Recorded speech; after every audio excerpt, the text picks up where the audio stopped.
Tuesday the 7th of July 2020. Learning objective. I can do column subtraction. If you haven't already, there is a video link before this video to one of my favourite maths videos of all time, I think. If you've been in one of my classrooms, I've shown this one before when we're learning about column subtraction. Spend time watching it, make sure you understand it, watch it 2 or 3 times if you need to, and then pick up this video.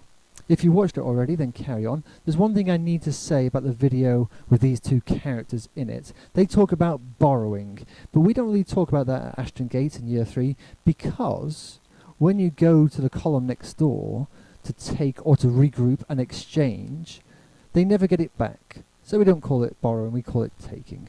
Let me show you what I mean.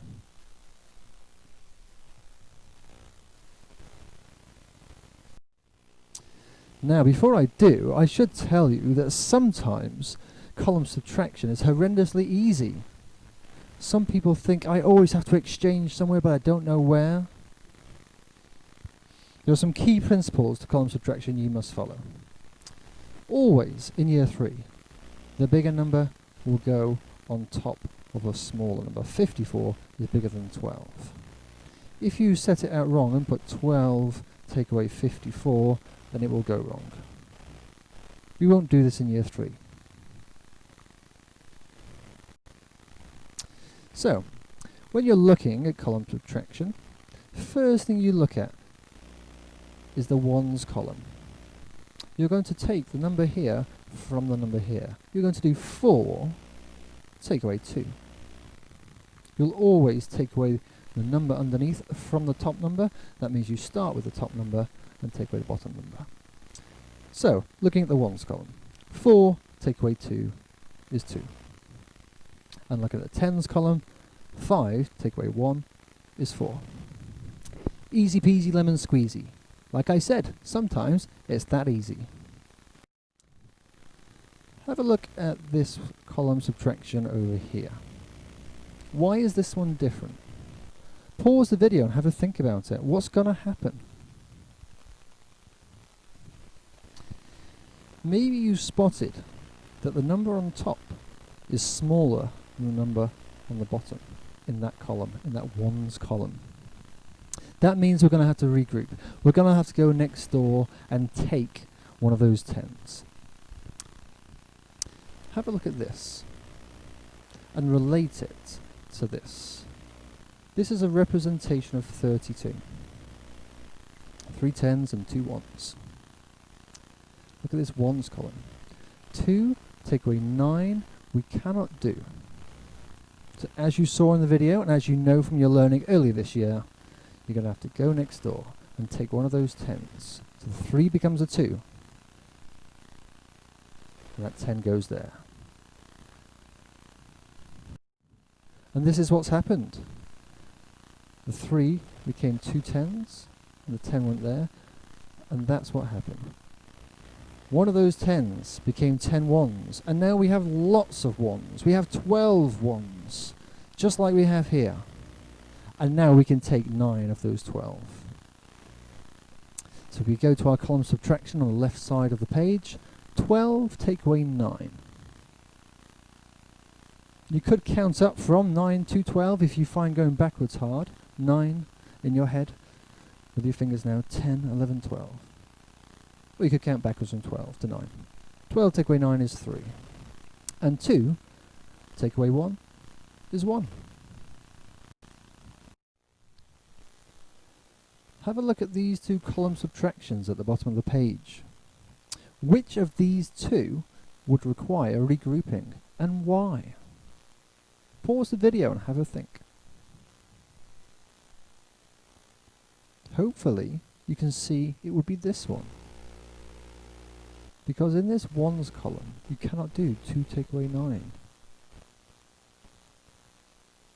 Over here, in both columns, the ones and the tens, you can do the the top number, take away the bottom number. 6 take away 3 you can do, 4 take away 1. What if you're confronted with 3-digit numbers? And what if you look at it and you think, Crikey, this number on top is smaller than this number on bottom, and so is this one in the tens column. Well, you know what to do now. 3 take away 7, you cannot do. You go to the tens column, you change that 4 into a 3, you take away one of those tens, and that's where you put it there. 13 take away 7. If you want to use your learning from yesterday, you could use bridging to help you with 13 take away 7. Turn that 13 into a friendly number. You could use a number line, count back in ones. Whatever strategy you use, that is great. 13 take away 7 is 6. Look at the tens column now. 3 take away 6. Not a problem. We know exactly what we're doing now. We don't have enough. We'll go next door. We'll take one of those hundreds. That 5 becomes a 4. And that 100 goes there. That 13 is actually 13 tens because it's in the tens column. It's actually 130. It's important that we know that. But for the purpose of solving this subtraction, we can just say 13 take away 6. 13 take away 6 is 7. And in the hundreds column, 4 take away 1 is 3. One last one to show you. I'd call this a double regroup or double exchange. Can you see why? What's going to happen when you try to regroup the tens column? Look at the ones column. You do not have enough there, so you'll have to go next door, but they don't have any there either. Let me show you how this works. 0 take away 5 in the ones column. We cannot do. So you go next door. But there's nothing to borrow there. So you go to the next one. You go to the hundreds column. Take one of those hundreds and put it there. Now there's 10 tens in the tens column. Now the ones column can borrow. I shouldn't use that word, should I? Now the ones column can take. It can take one of those tens. So instead of 10 tens, now the tens column's got 9.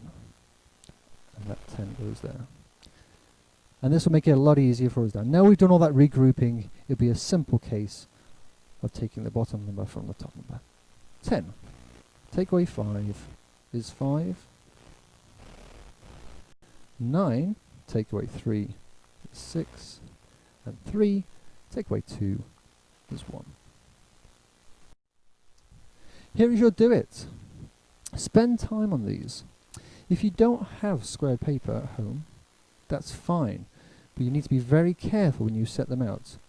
If I'm looking at number 1, 48 take away 17, make sure that you line up your columns perfectly. If you do not, things might go wrong.